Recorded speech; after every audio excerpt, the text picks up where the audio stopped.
안녕하세요. 이 사연은 실제 있었던 이야기를 각색하였습니다. 재미있게 시청해 주시고 좋아요, 구독, 알림 설정 부탁드립니다. 저는 김명수라고 합니다. 제 이야기를 들어주세요. 사람 나이 먹고 나면 가장 바라는 게 뭔지 아십니까? 거창한 부귀영화도 아니고 젊어서 못 이룬 출세도 아닙니다.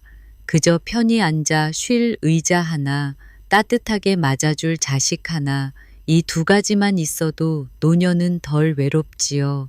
저는 평생 막노동으로 살았습니다. 뙤약볕에서 삽질하고 비바람 맞으며 공사장에서 일한 게 제 인생의 전부였습니다. 그 덕에 허리는 휘었고 무릎은 성한 데가 없지만 그래도 제 손으로 집 한 채 마련한 게 제 인생의 자부심이었죠. 그 집에서 아내와 함께 아이를 키워냈고 장가도 보냈습니다. 아들이 결혼한다 했을 때 저는 가진 것 중 가장 큰 걸 내어주고 싶었습니다. 집이라도 해줘야 애들 살림이 굴러가지 않겠나. 그 생각에 결국 제 이름으로 돼 있던 집을 아들 앞으로 명예 이전해 줬습니다. 사실 마음 한구석이 허전했습니다.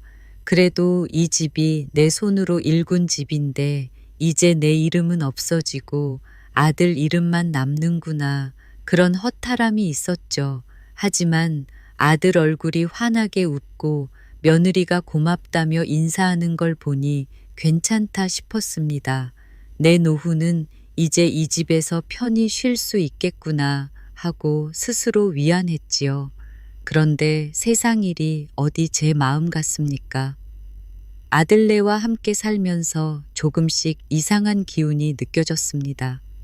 며느리가 저희 부부를 대하는 태도가 예전 같지 않았습니다. 처음에는 공손했지만 점점 말투가 날카로워지고 불편하다는 눈치를 대놓고 주더군요.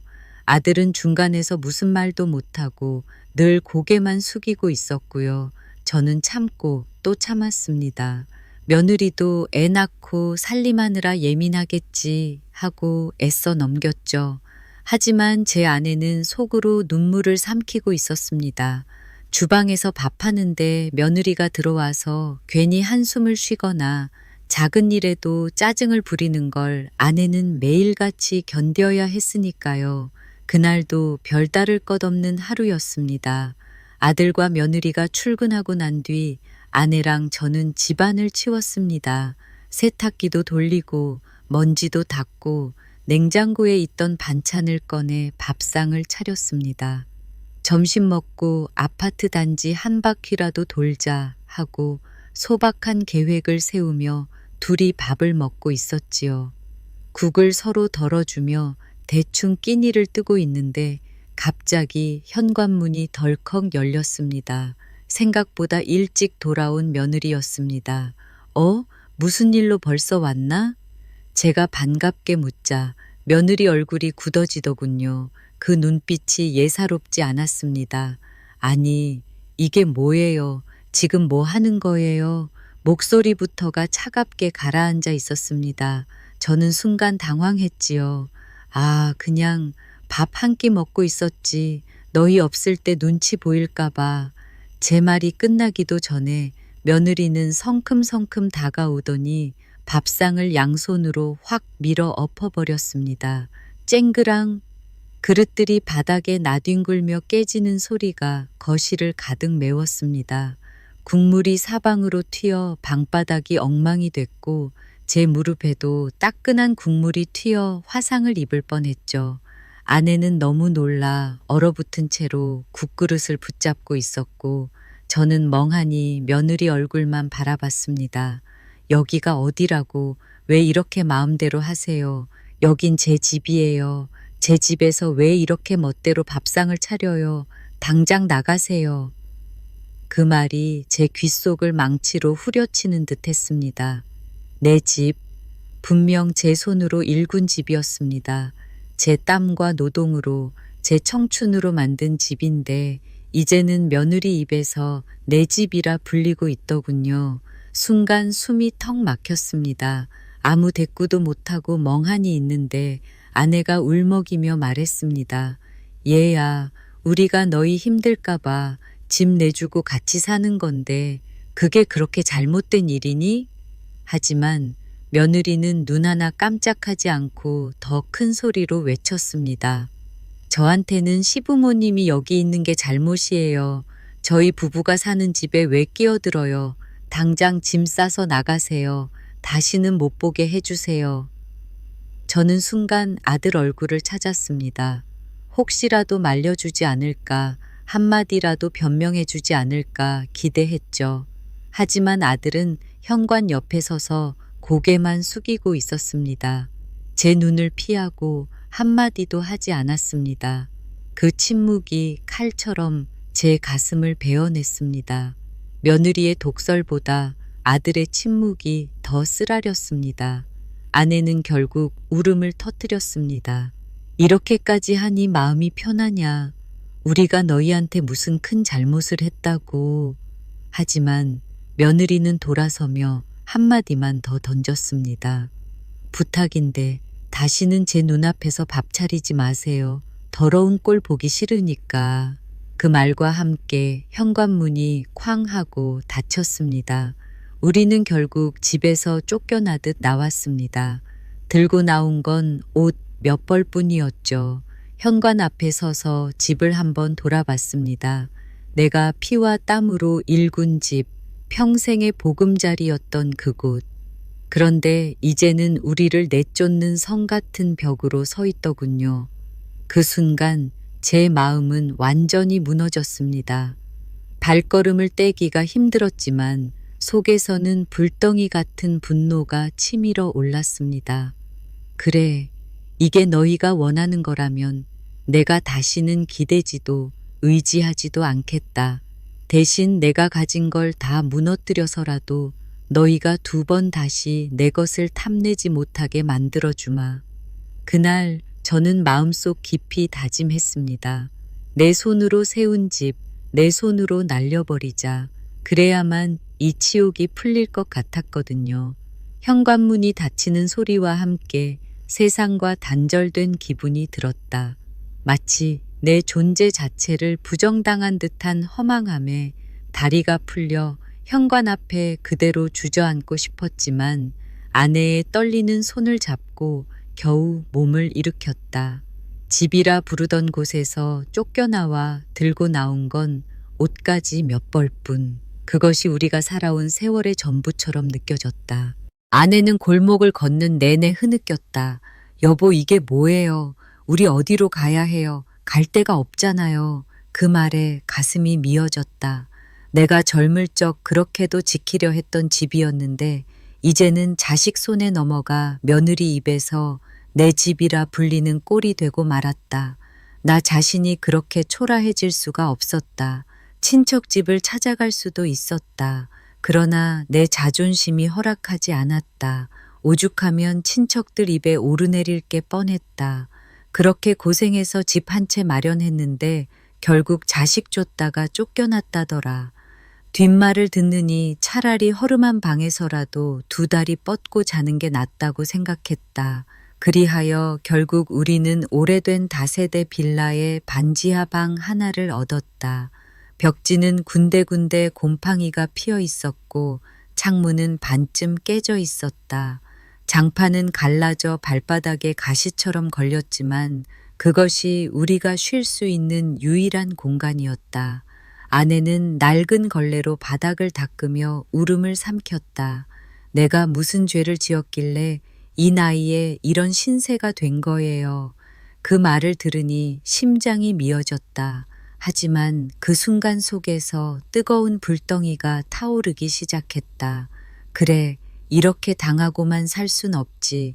내가 고생해 일군 집, 내가 직접 무너뜨려주마. 그래야 이 치욕이 조금이라도 씻기겠지. 며칠이 지나자 동네 사람들 입에도 소문이 돌기 시작했다. 아들한테 집 다 해줬다더니 쫓겨났다더라. 애구, 불쌍하지. 평생 고생만 하다 그렇게 당하다니. 수군거림이 내 귀를 찔렀다. 고개를 들 수가 없었다. 그런데 이상하게도 그 수치가 오히려 내 의지를 더 불타오르게 했다. 아들은 가끔 전화를 걸어왔다. 그러나 그 말투에는 죄책감이란 게 보이지 않았다. 아버지, 어머니, 거기서 지내실 만하세요? 근데 저희도 요즘 생활이 빠듯해서 도와드리긴 힘들어요. 그 말을 듣는 순간 이놈이 부모를 완전히 짐짝 취급하는구나 싶었다. 차갑게 내뱉었다. 됐다. 우리 일은 우리가 알아서 할 테니 신경 끄지 마라. 수화기를 내려놓는 내 손이 부들부들 떨렸다. 아내는 여전히 날 붙잡았다. 여보, 그래도 아들이잖아요. 우리가 잘못한 것도 없는데 왜 이렇게 원수처럼 굴어야 해요? 나는 이를 악물었다. 아들이면 뭐해? 아버지를 지켜주지 못하는 놈이 무슨 아들이야. 난 이제 그놈들을 내 자식이라 생각 안 해. 끊어야지. 내 인생에서 완전히 끊어내야 해. 아내는 눈물을 흘리며 고개를 숙였지만 내 결심은 더 단단해졌다. 그날부터 나는 집 문제를 파고들기 시작했다. 아들 명의로 넘어간 집에 등기부등본을 떼어보고 은행을 찾아가 대출 내역을 확인했다. 내 예상은 틀리지 않았다. 놈들은 이미 집을 담보로 대출을 받았었다. 며느리의 씀씀이가 커 생활비에 들어갔는지 아니면 허황된 투자에 날렸는지는 몰라도 빚은 눈덩이처럼 불어나고 있었다. 그 사실을 확인한 순간 가슴이 쿵 내려앉았다. 동시에 섬뜩한 쾌감이 밀려왔다. 그래, 이게 내가 노릴 틈이구나. 저놈들이 내쫓은 그 집, 내가 내 손으로 송두리째 무너뜨려 주마. 며칠 뒤 아내에게도 그 사실을 흘렸다. 여보, 저 집이 이미 빚에 묶여 있더라. 뭐라고요? 그러면 애들이 위험한 거 아니에요? 그래, 위험하지. 하지만 그건 내 알 바 아니야. 오히려 잘 됐어. 조금만 건드리면 그 집은 산산조각 날 거야. 아내는 눈을 크게 뜨며 날 붙잡았다. 여보, 그러다 애들이 망하면 어떡해요. 그래도 피는 못 속이잖아요. 나는 차갑게 잘랐다. 망해야지. 그래야 두 번 다시 우리를 얕보지 못하지. 지금이라도 갚지 못하면 저놈들은 평생 허덕일 거다. 그래야 내가 산다. 아내는 눈물만 훔쳤다. 그 눈물조차 이제 내 마음을 돌려쓰지 못했다. 나는 은밀히 움직였다. 채권자들을 찾아다니며 은근슬쩍 소문을 흘렸다. 그 집 곧 문제가 생길 거다. 빚 못 갚는다더라. 일부러 불안감을 부추겨 상환을 압박하게 만들었다. 아들 부부는 여전히 태평했다. 단지 안에서 팔짱 끼고 웃으며 다니는 걸 멀리서 본 적이 있다. 며느리는 새 옷을 입고 장을 받고 아들은 신형차를 몰았다. 그 꼴을 지켜보며 속에서 울컥 분노가 치밀었지만 동시에 통쾌했다. 좋아, 실컷 웃어라. 곧 발밑이 무너져 내릴 테니까. 어느 날 밤 아내가 조용히 내게 물었다. 여보, 정말 그렇게까지 해야 속이 풀리겠어요? 나는 창밖을 바라보며 말했다. 그래야 해. 우리가 당한 모욕 그대로 돌려줘야 해. 아니, 그 이상으로 내가 살아있는 동안 반드시 보여줄 거야. 부모를 버린 자식이 어떤 대가를 치르는지 내가 직접 가르쳐 줄 거야. 그날 이후 내 복수는 꿈이 아니라 현실이 되어 다가오고 있었다. 그날 이후 내 마음속에는 오직 한 가지 생각만 자리 잡았다. 저 집을 무너뜨린다. 내가 세운 집, 내가 허물어야 한다. 아침에 눈을 떠도 밤에 눈을 감아도 그 다짐이 머릿속을 떠나지 않았다.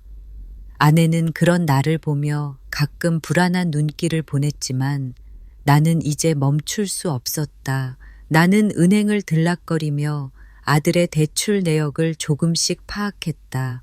원리금 상환이 제때 이루어지지 않고 있음을 확인했을 때 속으로 웃음이 나왔다. 놈들이 잘 먹고 잘 사는 척했지만 사실은 바닥이 무너지고 있었던 거다. 조금만 더 기다리면 된다. 스스로 무너질 것이다. 나는 일부러 채권자들에게 말을 흘렸다. 그 집 위험하다더라. 상환이 어렵다더라. 소문은 빠르게 돌았다. 그리고 은행은 더 이상 놈들을 가만히 놔두지 않았다. 며칠 후 아들은 나에게 전화를 걸어왔다. 목소리가 다급했다. 아버지, 혹시 돈 좀 보태주실 수 있습니까? 은행에서 갑자기 상환 독촉을 하네요. 나는 차갑게 대꾸했다. 돈, 네가 내쫓은 부모가 무슨 돈이 있다고 그런 소리를 하냐. 내 일은 네가 해결해라. 그 순간 수화기 너머로 들리는 아들의 침묵은 마치 칼날 같았다. 잠시 후 들려온 목소리는 울분과 당황이 섞여 있었다. 아버지, 그래도 저희 가족 아닙니까? 이렇게 모른 척 하시면. 나는 더 단호히 잘랐다. 그 집은 네 집이라며? 그러니 네가 책임져라. 수화기를 내려놓고 나니 손끝이 후들거렸다. 가슴속 깊은 곳에서는 서글픔이 솟구쳤지만 동시에 통쾌했다. 며느리는 더 다급해진 모양이었다. 하루는 직접 내 전세방까지 찾아왔다. 화장도 지우지 않은 얼굴로 들이닥쳐서는 다짜고짜 소리를 질렀다. 시아버님, 이게 무슨 짓이에요? 은행에서 난리예요. 저희 집까지 날아가게 생겼잖아요.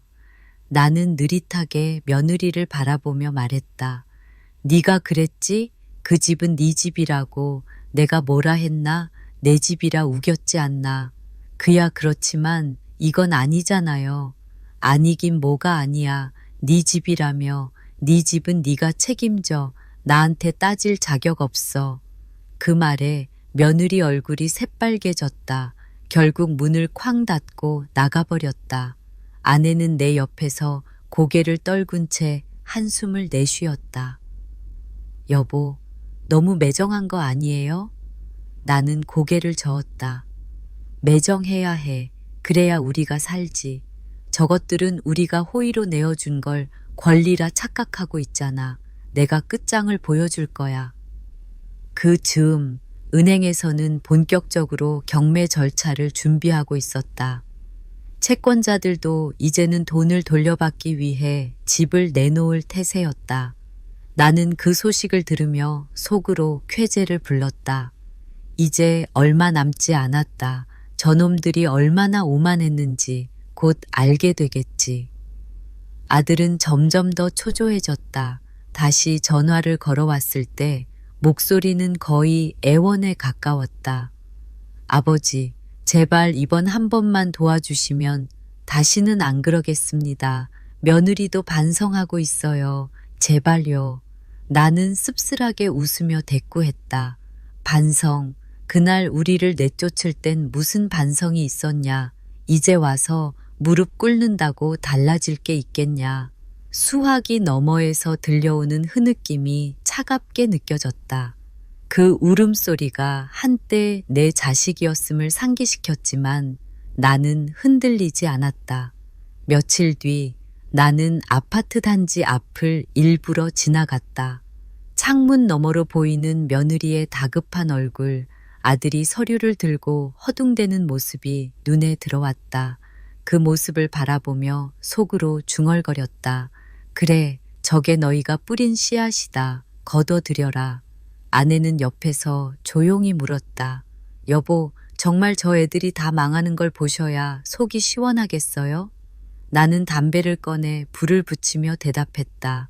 그래야 속이 풀려. 아니, 속이 시원하다기보다 그래야 내가 살아있음을 느끼겠어. 저들이 내 삶을 짓밟았으니 나도 저들의 집을 짓밟아야 균형이 맞는 거야. 아내는 눈을 감고 고개를 끄덕였다. 더는 말리지 않았다. 그 눈빛에는 체념과 동시에 묘한 이해가 섞여 있었다. 그날 밤 나는 꿈을 꿨다. 깨끗하게 정리된 아파트가 불길에 휩싸이고 그 앞에서 며느리가 울부짖는 꿈이었다. 나는 멀찍이서 그 광경을 보며 차갑게 돌아섰다. 눈을 떴을 때 땀으로 베개가 흠뻑 젖어 있었다. 그러나 이상하게도 가슴은 시원했다. 점점 더 절차는 구체화되고 있었다. 은행에서 법원으로 넘어가는 서류, 채권자들의 움직임, 그리고 아들 부부의 다급한 발걸음, 모든 게 예정된 수순처럼 흘러갔다. 나는 이제 기다리기만 하면 됐다. 며칠 뒤 아들은 마지막으로 나에게 찾아왔다. 술에 취한 얼굴로 문을 두드리며 울부짖었다. 아버지, 제발 도와주세요. 저희 다 망하게 생겼어요. 왜 이렇게까지 하세요? 나는 문을 열고 차갑게 쳐다보았다. 망해야 해. 그래야 네가 깨닫지. 부모를 내쫓은 놈이 어떻게 되는지 그 대가를 반드시 치러야 해. 아들은 무릎을 꿇고 울었다. 그러나 내 마음은 돌덩이처럼 굳어 있었다.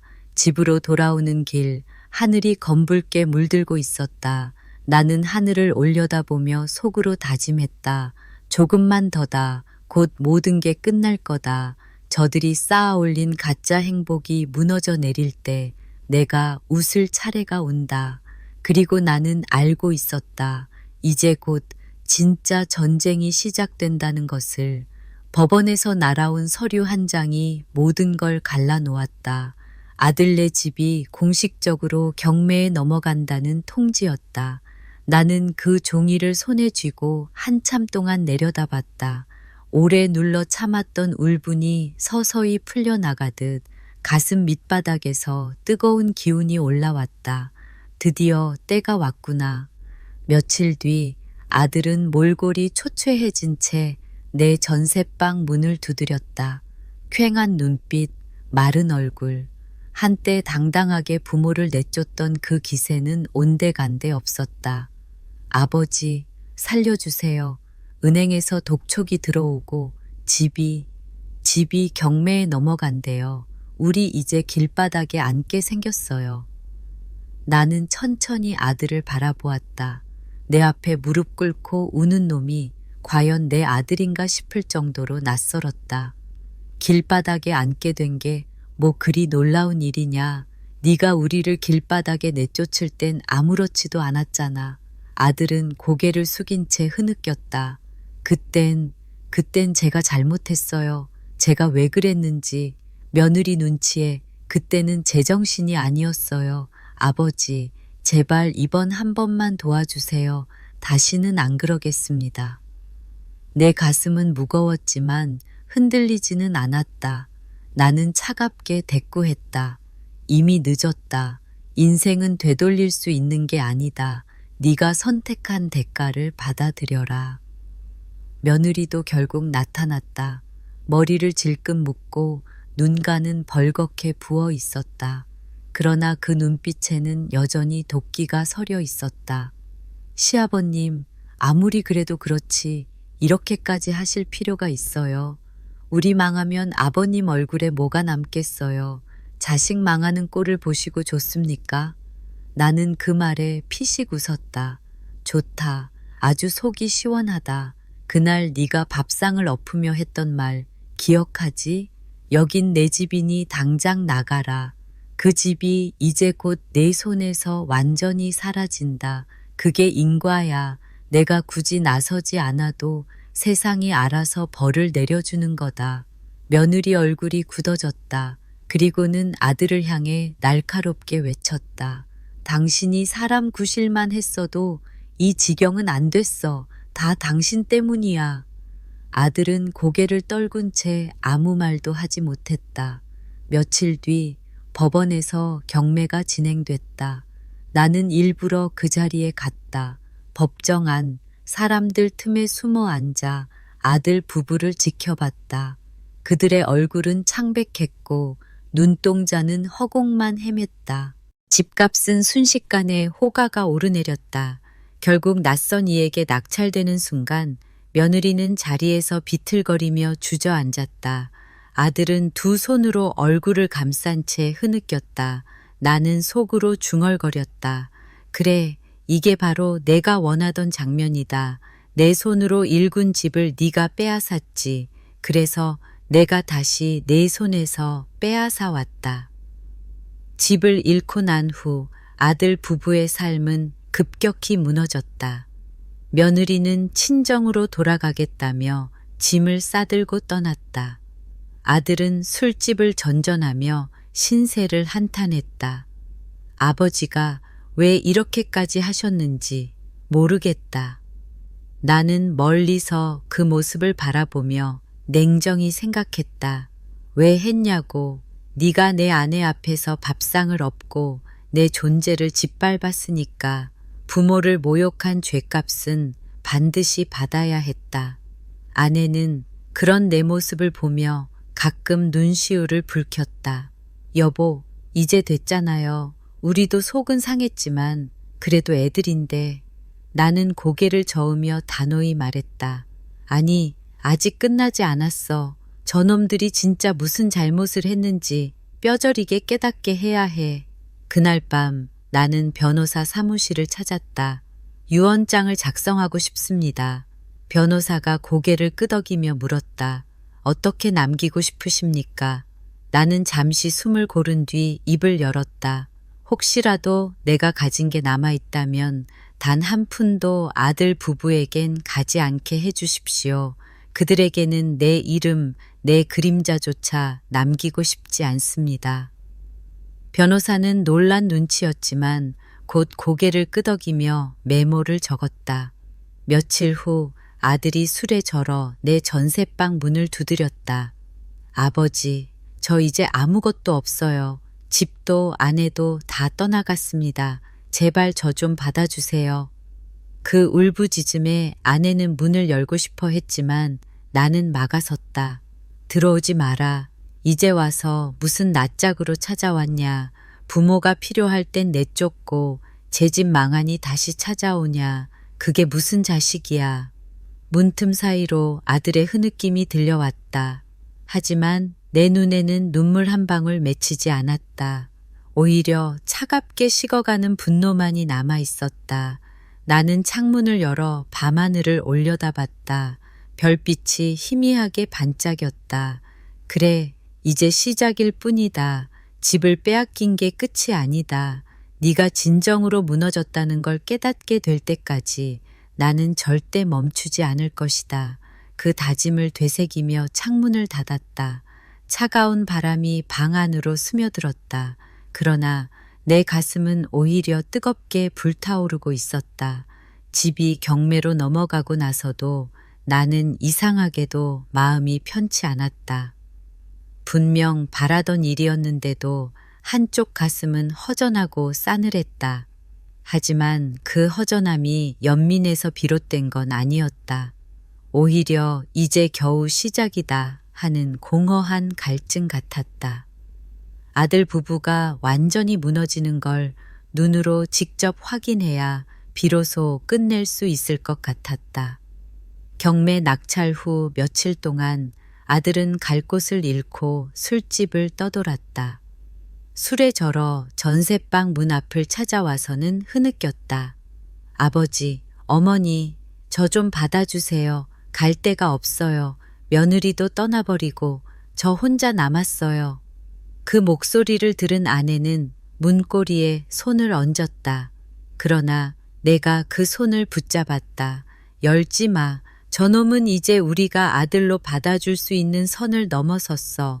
부모를 내쫓은 놈이 다시 부모 품에 안기려 들어 세상 그렇게 호락호락하지 않아. 문틈 사이로 아들의 흐느낌이 스며들었다. 그러나 내 귀에는 그 소리가 가엾게 들리지 않았다. 오히려 통쾌했다. 며느리는 경매 직후 곧장 친정으로 가버렸다. 마지막으로 아들을 향해 차갑게 내뱉은 말이 있었다. 이제 끝이야. 당신 같은 무능한 놈이랑은 못 살겠어. 그 말이 아들의 심장을 찔렀을 것이다. 나는 그 말을 멀리서 지켜보며 속으로 웃었다. 내가 그렇게도 감싸던 여자가 결국 너를 버리고 가는구나. 그게 바로 내 선택의 값이지. 나는 본격적으로 변호사와 함께 재산 정리를 시작했다. 아내와 함께 살던 전셋방 보증금, 내가 노년에 아껴두었던 소액의 예금, 작은 땅 한 조각. 많진 않았지만 그 모든 것을 내가 원하는 방식으로 움직이기로 했다. 변호사가 물었다. 자녀분께는 아무것도 안 남기시겠다는 뜻이군요. 나는 고개를 끄덕이며 답했다. 맞습니다. 한 푼도 한 평도 남기고 싶지 않습니다. 오히려 다른 데 쓰는 게 낫죠. 혹시 딸이나 손주에게라도, 딸에게는 조금 생각이 있지만 절대 아들놈 부부에게는 가지 않도록 해주시오. 그놈들이 2번 다시 내 이름을 팔아먹을 수 없게 단단히 막아주시오. 변호사는 고개를 끄덕이며 서류를 작성했다. 그 무렵 아들은 점점 더 추락했다. 직장에도 나가지 못했고 빚 독촉에 시달리며 술만 마셨다. 결국 동네 슈퍼마저 외상을 거절하자 나에게 다시 찾아왔다. 아버지, 제발 좀 도와주세요. 제가 잘못했어요. 다시는 안 그럴게요. 우리 다시 가족으로. 나는 냉정히 끊었다. 가족? 네가 가족을 내쫓던 날 우리 사이의 끈은 이미 잘려나갔다. 네가 무슨 짓을 했는지 스스로 되새겨라. 부모를 길바닥에 내쫓은 놈이 이제 와서 무슨 자격으로 가족을 찾느냐. 아들은 그 자리에 무릎을 꿇고 울었다. 아내는 안타깝게 쳐다봤지만 나는 단단히 마음을 닫았다. 시간이 흐를수록 아들 부부의 몰락은 더 극명해졌다. 며느리는 아들을 버리고 떠났고 아들은 폐인이 되어갔다. 동네 사람들도 혀를 찼다. 저렇게 잘난 척하더니 결국 부모 내쫓고 집까지 날렸대. 인과응보다 인과응보야. 그 말들이 내 가슴에 깊숙이 박혔다. 그래, 내가 잘한 거다. 세상도 그렇게 보고 있다. 어느 날 밤 아내가 조용히 물었다. 여보, 이 정도면 충분하지 않아요? 애들도 벌 받을 만큼 받았잖아요. 나는 고개를 저으며 단호히 말했다. 아직 아니다. 아직 저놈들이 깨닫지 못했어. 집을 잃고 아내를 잃고 모든 걸 잃었어도 진짜 죄를 깨닫지 못하면 안 된다. 내가 끝까지 보여줄 거야. 아내는 눈시울을 붉혔지만 더는 말리지 않았다. 내 눈빛이 얼마나 단단한지 알았기 때문이었다. 그 무렵 나는 일부러 아들 앞에서 변호사와 만나는 모습을 보여줬다. 아들이 술에 취해 비틀거리며 물었다. 아버지, 또 무슨 짓 하시는 겁니까? 나는 담담히 대꾸했다. 내가 가진 건 내가 알아서 할 거다. 너한테는 한 푼도 안 간다. 기대하지 마라. 그 말에 아들은 피눈물을 흘리며 주먹을 쥐었지만 결국 고개를 숙였다. 점점 나는 스스로도 낯설어졌다. 예전엔 가족을 지키기 위해 살아온 사람이었다. 하지만 지금은 복수심으로 하루하루를 버티고 있었다. 그럼에도 후회는 없었다. 오히려 이런 도끼라도 있어야 내가 무너지지 않을 것 같았다. 나는 아들에게 마지막으로 말했다. 네가 우리를 내쫓을 땐 웃고 있었지. 나는 지금 네가 울고 있는 꼴을 보고 있다. 그게 바로 천벌이다. 나는 그걸 끝까지 지켜볼 거다. 아들은 아무 말도 못하고 등을 돌렸다. 그 뒷모습이 쓸쓸해 보였지만 내 마음은 전혀 움직이지 않았다. 그리고 나는 또 하나의 결심을 했다. 이제 남은 건 마지막 일격이다. 저놈들에게 내가 얼마나 단단히 등을 돌렸는지 죽어서도 보여줘야 한다. 아들이 집을 잃은 뒤 그의 삶은 빠르게 무너져 내렸다. 낮에도 술에 절어 거리를 헤매고 밤이면 싸구려 포장마차에 앉아 술잔만 기울였다. 한때는 든든하던 사내가 이제는 갈 곳 없는 불황자 꼴이 되어 있었다. 나는 멀리서 그 모습을 지켜보았다. 마음이 전혀 움직이지 않았다고 하면 거짓말이겠지만 연민보다 먼저 떠오르는 건 차가운 분노였다. 네가 우리를 내쫓을 땐 이렇게 될 줄 몰랐겠지. 부모 없는 세상이 그렇게 만만한 줄 알았냐. 며느리는 경매 후 곧장 친정으로 들어갔다. 아들을 철저히 버리고 떠났다는 소문이 돌았다. 사람들은 수군거렸다. 사람 참 못됐네. 남편 무너질 땐 홀랑 도망갔다지. 부모 내쫓더니 결국 제 무덤 판 거지. 그 소문을 들을 때마다 나는 속으로 씁쓸한 웃음을 흘렸다.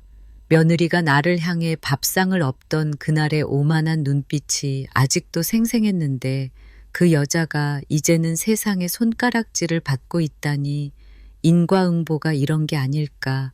아들은 여전히 내 전셋방을 기웃거렸다. 술에 취한 얼굴로 문을 두드리며 울부짖었다. 아버지, 어머니, 저 좀 받아주세요. 저 정말 잘못했어요. 며느리도 날 버리고 이젠 아무도 없어요. 저 혼자 어떻게 살아야 합니까? 아내는 눈물을 글썽이며 문을 열려 했지만 나는 그 손을 잡고 고개를 저었다. 안 된다. 이제는 더 이상 받아줄 수 없어. 부모를 내쫓은 죄는 그만큼 무겁다. 네가 감당해야 할 몫이지. 아들은 문 앞에 주저앉아 한참을 울다 갔다. 그 울음소리가 한밤중 골목에 메아리 쳤다. 나는 창문을 열어 담배를 피우며 그 소리를 들었다. 내 마음은 조금도 흔들리지 않았다. 그러던 어느 날 아들은 내 앞에 무릎을 꿇었다. 술 기운조차 없었다. 초췌한 얼굴, 벌겋게 충혈된 눈. 아버지, 제발 한 번만 기회를 주세요. 제가 정말 잘못했습니다. 다시는 그러지 않겠습니다. 죽을 죄를 지었어요. 나는 그 모습을 말없이 바라보다가 차갑게 대꾸했다. 죽을 죄라면 죽어서 갚아라. 부모를 내쫓은 놈이 이제 와서 무슨 용서를 구하냐. 나는 이미 너를 내 아들이라 생각하지 않는다. 아들은 두 손으로 얼굴을 감싸며 흐느꼈다. 방 안에 서린 공기가 무겁게 내려앉았다. 아내는 등을 돌리고 울었지만 나의 마음은 돌덩이처럼 굳어 있었다. 시간은 흘렀다. 나는 변호사와 함께 남은 재산을 정리하며 마지막 수순을 밟고 있었다. 변호사는 조심스레 물었다. 정말 아드님께는 아무것도 안 남기실 겁니까? 나는 단호히 고개를 끄덕였다. 그렇습니다.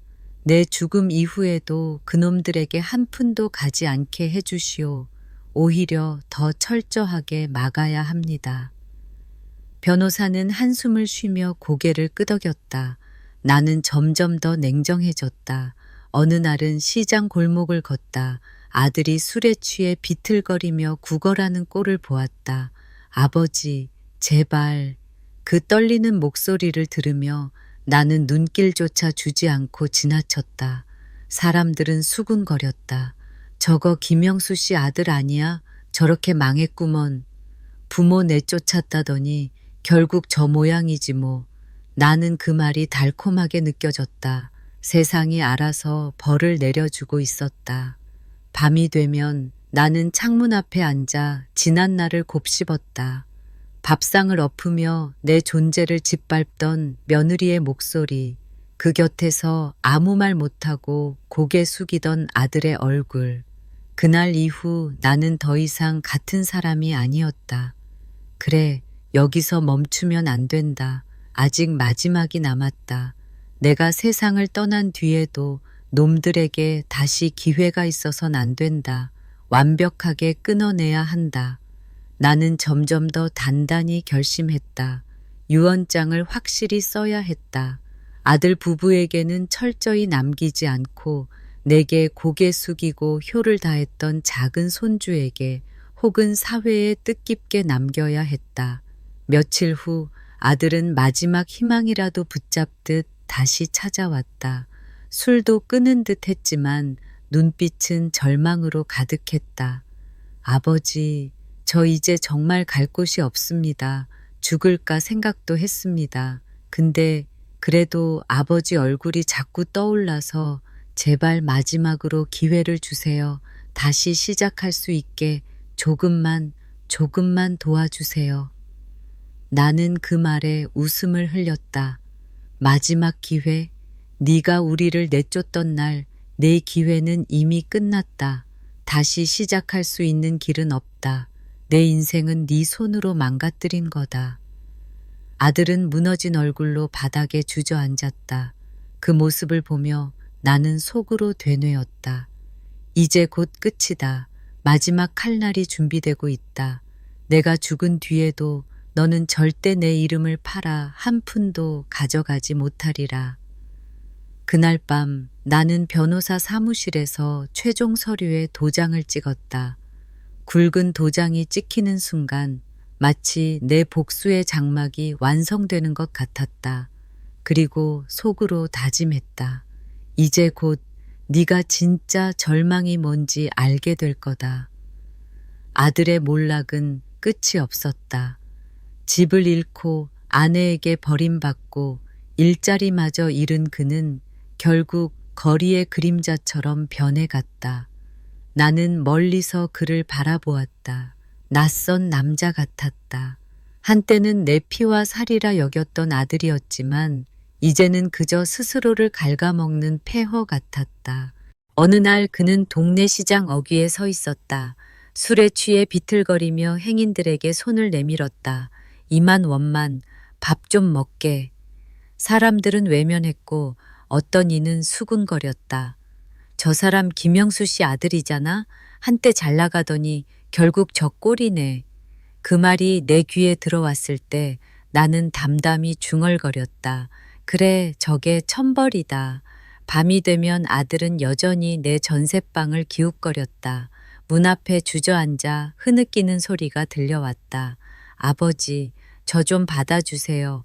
정말 마지막이에요. 살려주세요. 저 이제 아무것도 없습니다.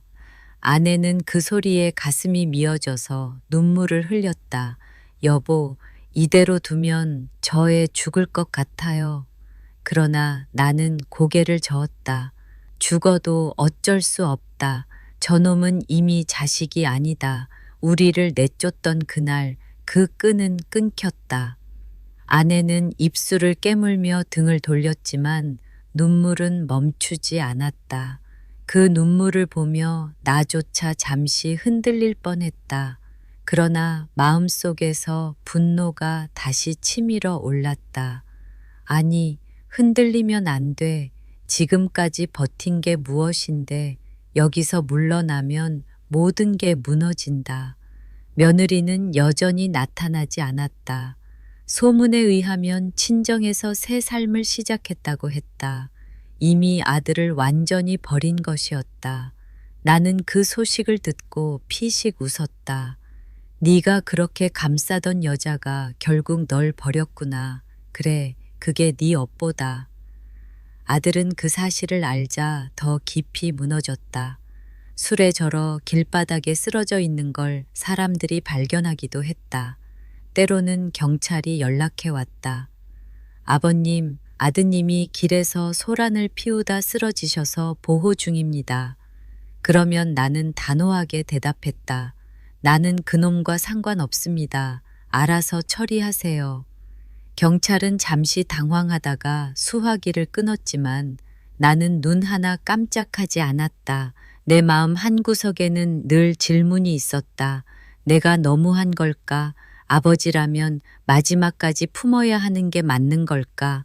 그러나 곧바로 또 다른 목소리가 속에서 울려 퍼졌다.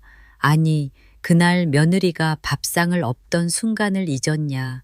그 옆에서 내 아들이 아무 말도 못하고 우리를 내쫓던 그 치욕을 벌써 잊었냐. 그건 단순한 잘못이 아니었다. 너와 내 아내의 존엄을 짓밟은 거였다. 그 죗값은 반드시 받아야 한다. 그 목소리가 내 가슴을 단단히 붙잡았다. 흔들릴 수 없게.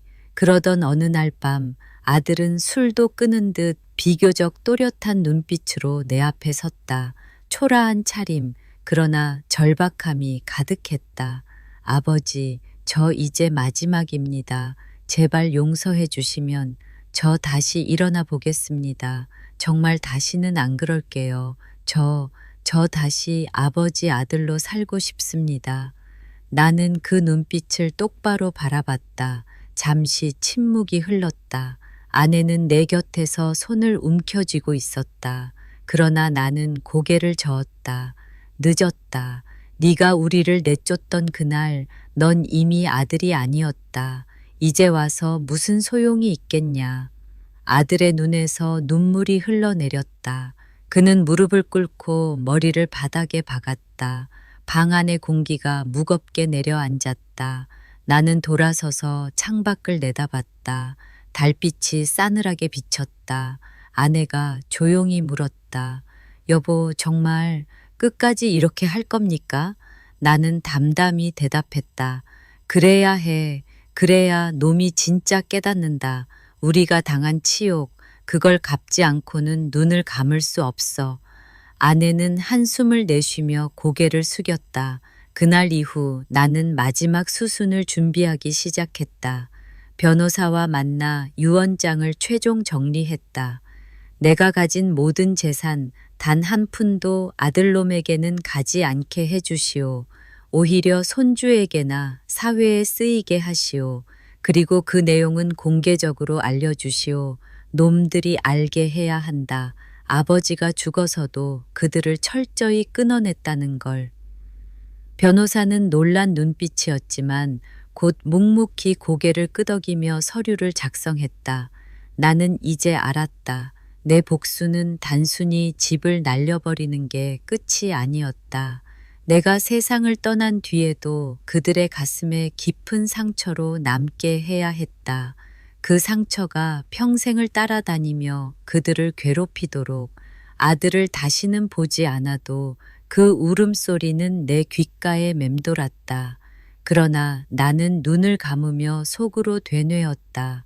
이제 곧 끝이다. 네가 진짜 절망이 무엇인지 알게 될 날이 다가온다. 밤마다 창문을 열어두면 차가운 바람이 방 안으로 스며들었다. 그 바람을 맞으며 나는 점점 더 몸이 약해지고 있음을 느꼈다. 팔과 다리에 힘이 빠지고 계단 몇 칸만 올라가도 숨이 턱 막혔다. 나도 알고 있었다. 나에게 남은 시간이 그리 길지 않다는 것을. 그런데도 이상하게 두렵지는 않았다.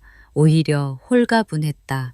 오래 품어온 분노와 치욕을 복수로 갚아냈다는 사실이 내 어깨를 가볍게 만들었으니까. 하지만 마지막으로 반드시 마무리해야 할 일이 남아 있었다. 바로 내 유언장이었다. 나는 다시 변호사 사무실을 찾았다.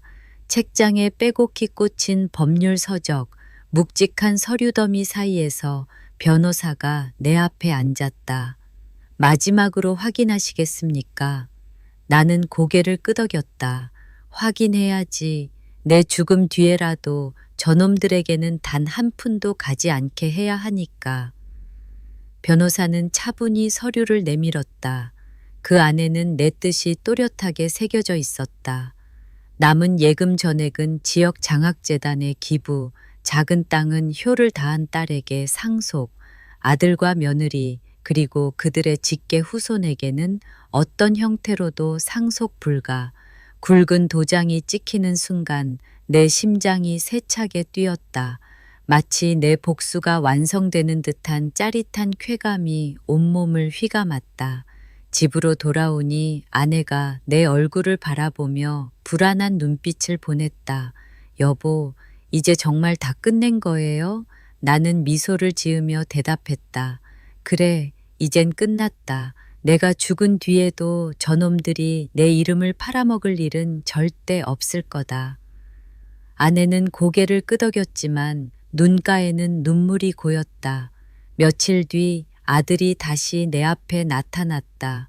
몰골은 이미 사람이라고 하기 어려울 만큼 망가져 있었다. 수척해진 얼굴, 텅 빈 눈빛, 손에는 술병조차 들려있지 않았다. 그는 문 앞에 무릎을 꿇고 한참 동안 고개를 들지 못했다. 아버지, 이번이 마지막입니다. 저를 용서해 주세요. 제가 잘못했습니다. 멀쩡한 부모님을 내쫓은 게 어떤 죄인지 이제야 알겠습니다. 하지만 제발 마지막으로 한 번만 손을 잡아 주십시오. 그러면 저 다시 살아볼 용기가 생길 것 같습니다. 그 목소리에 아내의 눈물이 왈칵 쏟아졌다. 여보, 제발 저 애를 마지막으로라도 받아줘요. 이제 저렇게 망가졌는데 더 이상은 못 버틸 것 같아요. 나는 침묵했다. 한참 동안 아들을 바라봤다. 내 가슴 속에서는 두 목소리가 싸우고 있었다. 그래, 저 정도면 벌을 충분히 받았다. 이제 놓아줘도 되지 않나? 아니다. 용서하면 안 된다. 다시 받아들이는 순간 그날의 치욕은 아무 의미도 없어져 버린다. 아들은 바닥에 이마를 대며 흐느꼈다. 아버지, 제발요. 저 이제 아무것도 없습니다. 죽고 싶습니다. 하지만 죽기 전에 아버지 얼굴 보고 싶어서 왔습니다. 저를 아들로 불러주세요. 마지막으로 한 번만요. 그 말에 가슴이 쿵 내려앉았다. 눈앞이 흐려졌다. 그러나 나는 끝내 고개를 돌렸다. 너는 더 이상 내 아들이 아니다. 부모를 내쫓은 놈은 그날 이미 내 인생에서 끊겼다. 죽고 싶으면 네 마음대로 해라. 하지만 내 이름을 붙잡진 마라. 아들의 울음소리가 방 안을 울렸다. 그러나 나는 등을 돌린 채 한 발자국도 다가가지 않았다. 그날 밤 아내가 흐느끼며 말했다. 여보, 그래도 너무 매정했어요. 이제 그 애는 완전히 끝났어요. 우리라도 손을 잡아줬어야 하지 않나요? 나는 담담히 대답했다. 아니, 끝까지 끊어내야 해. 그래야 놈이 진짜 깨닫는다. 내가 살아있는 동안은 물론 내가 죽은 뒤에도 절대 잊지 못하게 만들어야 한다. 아내는 그 말을 듣고 더 이상 아무 말도 하지 않았다. 다만 베개를 적시며 밤을 지샜다. 그 무렵 내 몸은 점점 더 쇠약해졌다. 기침이 잦아지고 숨이 가빠왔다. 의사는 병원에 입원하라 했지만 나는 거절했다. 여기서 눈을 감겠다. 내가 만든 이 전셋방에서 내가 다진 이 복수의 끝을 보며 떠나겠다. 아내는 손을 꼭 잡고 눈물을 삼켰다. 나는 그녀의 손을 어루만지며 말했다. 당신은 잘못한 게 없어. 다 내가 선택한 길이야. 하지만 기억해. 우리가 당한 치욕을 나는 끝까지 갚았다. 그리고 죽어서도 지켜낼 거다. 어느 날 아들은 다시 문 앞에 나타났지만 이번에는 아무 말도 하지 않았다. 그저 무릎을 꿇고 한참을 앉아 있다가 돌아섰다. 그의 발걸음이 골목 끝으로 사라질 때까지 나는 창문 너머로 지켜봤다. 가슴이 서늘했다. 그러나 흔들림은 없었다. 이제 곧 내가 떠나도 놈은 내 유언으로 절망할 것이다. 그것으로 충분하다. 그리고 나는 마음속으로 마지막 다짐을 되뇌었다. 나는 죽어서도 너희를 용서하지 않는다. 내가 남긴 것은 저주와 교훈이다. 부모를 버린 죄가 얼마나 무거운지 네가 평생 뼈저리게 알게 될 것이다. 내 몸은 이미 한계에 다다라 있었다. 숨이 가빠지고 걸음을 옮기는 것조차 버거웠다. 아내는 밤마다 내 곁을 지키며 눈물로 베개를 적셨다. 나는 그녀의 손을 잡고 담담히 말했다. 곧 끝날 거야. 하지만 두려워 마.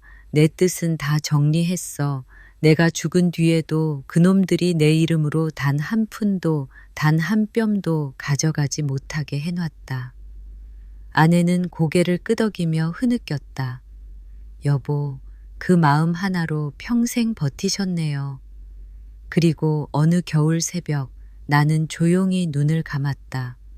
마지막으로 떠오른 건 며느리가 밥상을 엎으며 내게 소리치던 그날의 장면이었다. 그 순간을 끝까지 잊을 수 없었다. 내가 세상을 떠난 뒤 장례식은 소박하게 치러졌다. 조문객 몇몇이 와서 고개를 숙였지만 정작 아들은 끝내 나타나지 않았다. 술에 절어 쓰러져 있었다는 말이 들려왔다.